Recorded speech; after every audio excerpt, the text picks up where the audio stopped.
Alright, today we're going to give you a new workout that is designed to be done in a very little amount of time, in a very small amount of space, and with very little equipment, just one dumbbell. Now it's designed to be done in three different workouts, workout A, B, and C. Now A and B are with weights, and C is a cardio workout, or day 3. Now workouts A and B are going to have 5 exercises. If you're a beginner just starting out, you're going to go 20 seconds on and 40 seconds rest between each exercise. You're going to repeat the circuit once, it's going to take you 5 minutes, and then somewhere throughout the day again, you're going to do it a second time.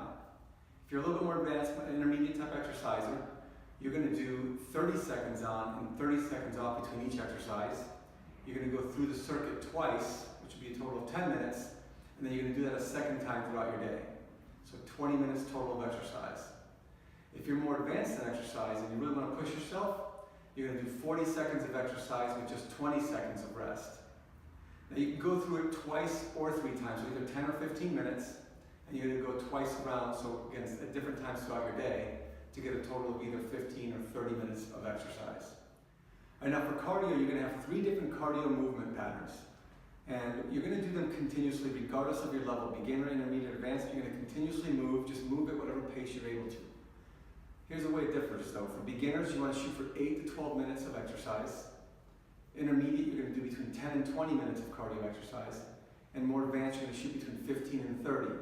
And again, they overlap a little bit because you're working at different intensities based on your level. But just make sure you're continuously moving throughout these. If you need to rest for a few seconds, that's fine. If you feel lightheaded, obviously stop or relax for a little bit. But your goal is for continuous movement throughout the cardiovascular exercise.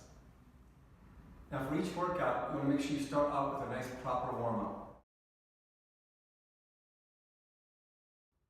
So we start the warm-up by reaching overhead, folding forward, stretching the hamstrings and low back, rotate left, rotate right, and then slowly come back up. Again, arms go wide and overhead, bend forward, stretch those hamstrings and low back again, rotate left and right. Just one more time, that's it. Good, slowly come back up. I'm going to go staggered stance, drive the hips forward as the arms reach up and back overhead. Make sure the feet stay flat and you're driving that hip.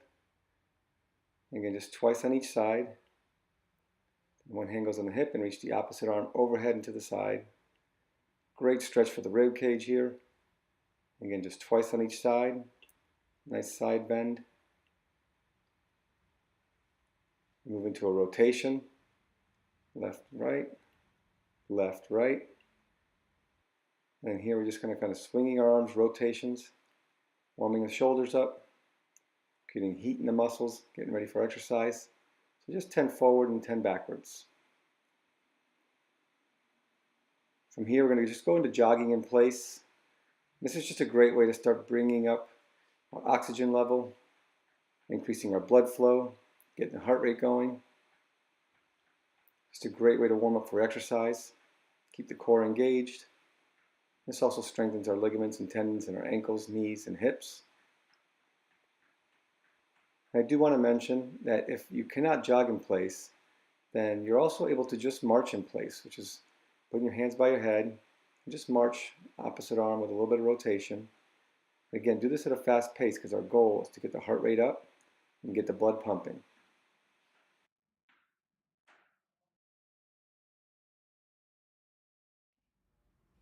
All right, workout A, our functional strength training, starts off with a squat to a bicep curl. We're just doing a one-arm curl with the right hand. Allow the legs to help build the strength and the momentum for your arms. Sit back into your hips during your squat. For exercise 2, we just switch the dumbbell over to the left hand, continue the squats. Again, keep the heels flat, low back flat, and allow the legs to help your arms. For exercise 3, we move into a lunging position and a one-arm overhead press. The hips move side to side. And then for exercise 4, we just switch over to the left side.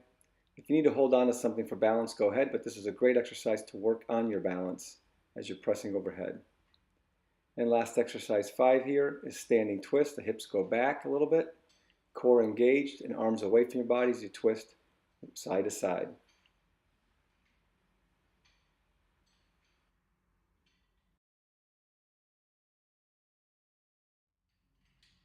All right, for workout B, our functional strength training, we're going to start off with a one-arm row in a lunge position, rowing with the right hand.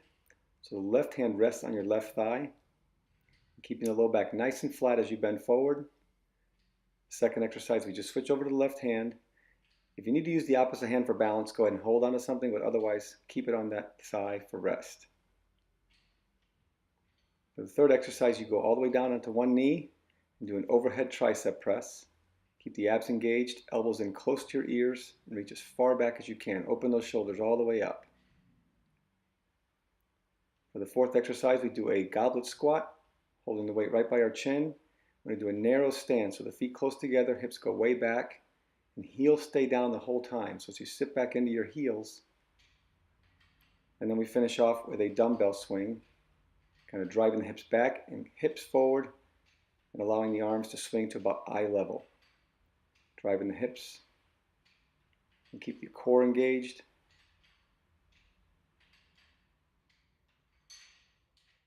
And for both workouts, A and B, beginners, you're going to just do one round twice throughout your day, which will total 10 minutes. Intermediate, 2 rounds twice throughout the day, totaling 20 minutes. And advanced, either 2 or 3 rounds twice a day, totaling 20 to 30 minutes.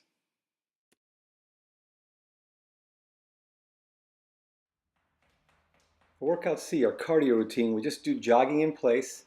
And we're going to go as fast as we possibly can. Keep the core engaged and swing the arms. Stay light on your feet. But if you're unable to jog, go ahead and do marching in place, reaching the elbow towards the opposite knee, so getting that rotation in. Then we go straight into, it's called skaters. Just go side to side. Make sure the feet are pointing straight or slightly toed in. Keep the hips back, low back flat. And just go side to side to turn those glutes on.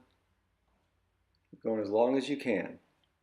Once the legs fatigue, you go into a speed punch in a sumo position. So as fast as you can with the arms, get that rotation so the palms face up when the elbows are back, and twist as you punch. And remember, for your cardio, do 8 to 12 minutes if you're a beginner, intermediate 10 to 20 minutes, and advanced 15 to 30 minutes of continuous movement. We're all in for your health.